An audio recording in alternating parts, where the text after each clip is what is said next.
ጁን 24 2022 ዓ.ም ዴትሮይት ሚቺጋን ወደ 911 ስልክ ይደወላል።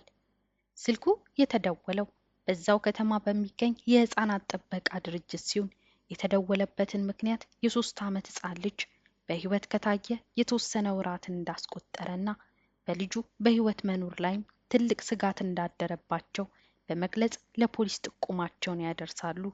ታዲያ የዚህ ጥቆማ ወይም ጥርጣሬ መነሻነት የልጁ እናት የሰጠችው የተለያዩ ምላሾች ሲሆን ለቤተሰቦቿ ካሏት 5 ልጆች አንዱ በሆስፒታል ውስጥ ለሌላ ሰው እንደተሰጠባት ተናግራ ነበር። ለጎረቤቶቿ ደግሞ ልጇ ያለው ቤተሰቦቿ ጋር እንደሆነ ትገልጻለች። ይህ ሁለት መልክ የያዘ የተለያየ ሀሳብ ታዲያ ቤተሰቦቿን፣ ጎረቤቶቿንና የህፃናት ጥበቃ ድርጅቱን ጥርጣሬ ወደ እናትየው ያዞረ ነበር።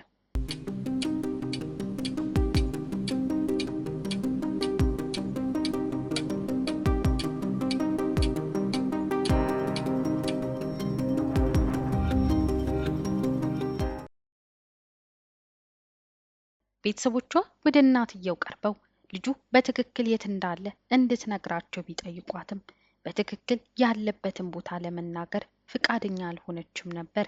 በዚህም የገዛ ቤተሰቦቿ በህፃኑ መጥፋት እናቱን እንደጠረጠሩ ገለጹ። ወደ 911 የደወለው የህፃናት ደህንነት ላይ ያተኮረው ድርጅት ተወካይ ታዲያ የህፃኑን እድሜ ሲጠየቅ 3 ዓመት እንደሆነ ይገልጻል። ፖሊስ ታዲያ ይህንን ጥቆማ በመከተል ወደ ልጁ እናት ቤት በቀጥታ ያመራል። የእናትየው ሙሉ ስም አዙሬ ዲ ፍራንስ ሲሆን የ31 ዓመት ወጣት ናት።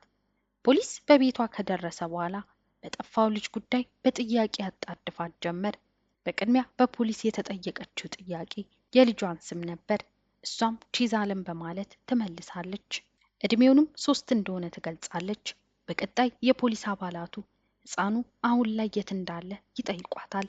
ከጓደኛዬ ጋር ነው በማለት ከመለሰች በኋላ ቀጠላ አድርጋ ለረጅም ጊዜ ለጓደኛዬ ሰጥቼዋለሁ በማለት ታረጋግጣለች። በቀጣይነት ለተጠየቀችው ጥያቄ የመለሰችው መልስ ግን ፖሊስንም ሆነ በጊዜው ለሚሰማው ሰው ግራ የሚያጋባ ነበር። ልጇን የሰጠቻት ጓደኛዋ የት እንደሆነች ስትጠየቅ በሚርበተበት ድምጸት እሱ መረጃ ስልኬ ላይ ነው በማለት መለሰች። እሺ ስልክሽ የት ነው ተባለች።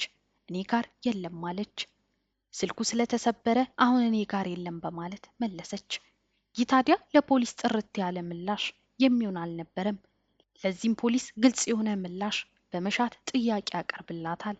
ይህም ጥያቄ ታዲያ ስልክሽ ተበላሽቷል ወይስ እዚህ የለም ወይስ ሁለቱንም ነው በማለት ጥያቄ ይቀርብላታል። እሷም አይ እዚህ የለም በማለት ትመልሳለች። በዚህ የፖሊስና የእናትየው ምልልስ ታዲያ ብዙ ግራ የሚያጋቡ ምላሾች ይሰሙ ነበር። አንዲት እናት የገዛ ህፃን ልጇን ለጓደኛዋ መስጠቷ ሳያንስ እንዴት ያለችበትን ቦታ አላውቅም በማለት ትመልሳለች። ከዚህም በተጨማሪ ይህ አሁን የተናገረችው ንግግር ቀደም ሲል ለቤተሰቦቿና ጎረቤቶቿ ከተናገረችው ፍጹም የተለየ ሀሳብ ነበር የሚለው ጥያቄ ፖሊስንም ግራ አጋብቷል። ፖሊስ ግን አሁንም ጥያቄውን ቀጠለ። ልጅሽ ከሄደ ምን ያክል ጊዜ ሆነው በማለት ጠየቃት። 3 ወራት በማለት መለሰች። በእናትየው ምላሽ የተገረሙት የፖሊስ አባላቱ ልጅሽን የሰጠሽው ታዲያ የት እንዳለች እንኳን ለማታውቂው ሰው ነው በማለት የመገረምና ጥርጣሬ አዘል ባለው ጥያቄ ያፋጥጧታል።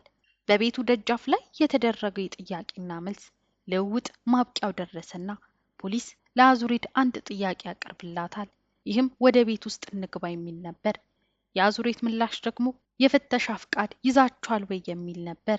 ይህንን ምላሽ ከእናትዬ የሰሙት ፖሊሶች የአዙሬትን የፍተሻ ፍቃድ ጥያቄ ወደ ጎን በመተው ልጁን ለመፈለግ ቤት ውስጥ መግባት እንዳለባቸው በመግለጽ ወደ ውስጥ ለመግባት ይዘጋጃሉ።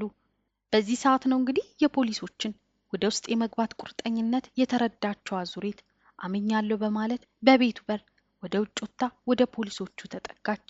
የፖሊስ አባላቱ ጥያቄውን እየተቀባበሉ ምንድነው ያመንሽው? ምንድነው የምትናዘዡ? በማለት በጥያቄ አጣደፏት። አዙሬት ከፖሊስ አባላት ውስጥ አንዷ የሆነችውን ሴት የፖሊስ አባል እየተመለከተች ለብቻሽ ላናግርሽ በማለት ጠየቀቻት። በዚህም የተወሰኑ የፖሊስ አባላት ወደ ቤት ውስጥ ሲገቡ አዙሬትና ሴቷ የፖሊስ አባል ገንጠል ብለው ንግግራቸውን ቀጠሉ። በዚህ ሰዓት ነው ታዲያ አዙሬት ለወራት ጠፍቷል ስለተባለው ልጇ ኑዛዜዋን የጀመረችው አዙሬት መረጋጋት አልቻለችም ነበር። ደጋግማ አደጋ ነበር በማለት ትናገራለች። በመጨረሻም ልጇ በአመጋገብ ስርዓት ጉድለት ህይወቱ እንዳለፈ ትገልጻለች።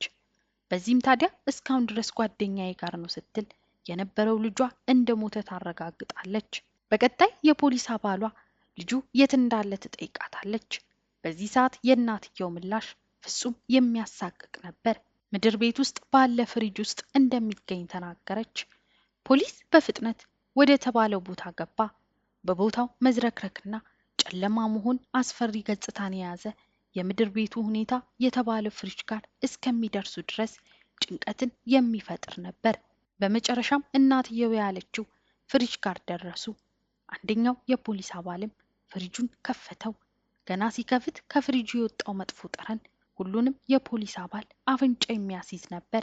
በእስረኛው የፍሪጁ ክፍል ውስጥ ታዲያ ያ የተፈራውና እጅግ ዘግናኝ በሆነ ሁኔታ የተቀመጠው የሰው ልጅ ያውም የሕፃን ልጅ አካል በውስጡ ተገኘ። ለወራት የቆየው ይህ አካል ታዲያ በጊዜ ብዛት በስብሷል።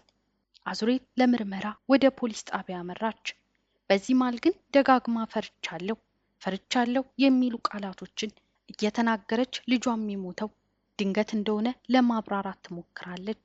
በፖሊስ የምርመራ ጣቢያ ወንበር ቁጭ ብላ ከመርማሪው ለምትጠየቀው ጥያቄ ምላሽ መስጠት ጀመረች። የመርማሪው የተረጋጋ አቀራረብ አዙሬት እውነቱን እንድትናዘዝ ያደረጋት ይመስላል። በዚህም የኑዛዜ ቃሏን መስጠት ጀመረች። በአንድ ወቅት ልጇ ባስቸገራት ጊዜ ከአንድ ሁለት ጊዜ ያክል ደረቱ ላይ እንደመታችውና በጊዜው ብዙም የተለየ ነገር ባይታይበትም ጠዋት ላይ ምግብ ልትሰጠው ስትጠራው አልነቃም ነበር። ይህም የሕፃኑ እስትንፋስ የቆመበት አጋጣሚ እንደሆነ ትገልጻለች። ፖሊስ በአስክሬኑ ላይ ምርመራ ሲያደርግ የራስ ቅሉ ላይ ከበድ ያለ ጉዳት እንደደረሰበት ያረጋግጣል። ሕፃኑ ከሞተ ከ3 ወራት በላይ ያክል ጊዜ በፍሪጅ ውስጥ ተቀምጦ እንደነበር ይረጋገጣል። በመጨረሻም ፍርድ ቤት የፖሊስ የምርመራ ውጤትን ተቀብሎ ከተመለከተ በኋላ አዙሬትን ጥፋተኛ አላት። በዚህም ከ35 እስከ 60 ዓመት በሚደርስ እስር እንድትቀጣ። ውድ ቤተሰቦች ለዛሬ ያዘጋጀሁት ቪዲዮ ይህን ይመስል ነበር። በታሪኩ ላይ ያላችሁን አስተያየት አሳውቁኝ። ላይክ፣ ሰብስክራይብ በማድረግ ቤተሰቡን ተቀላቀሉ እያልኩኝ በሌላ አዲስ ታሪክ እስክመለስ ድረስ ቸር ቆዩልኝ።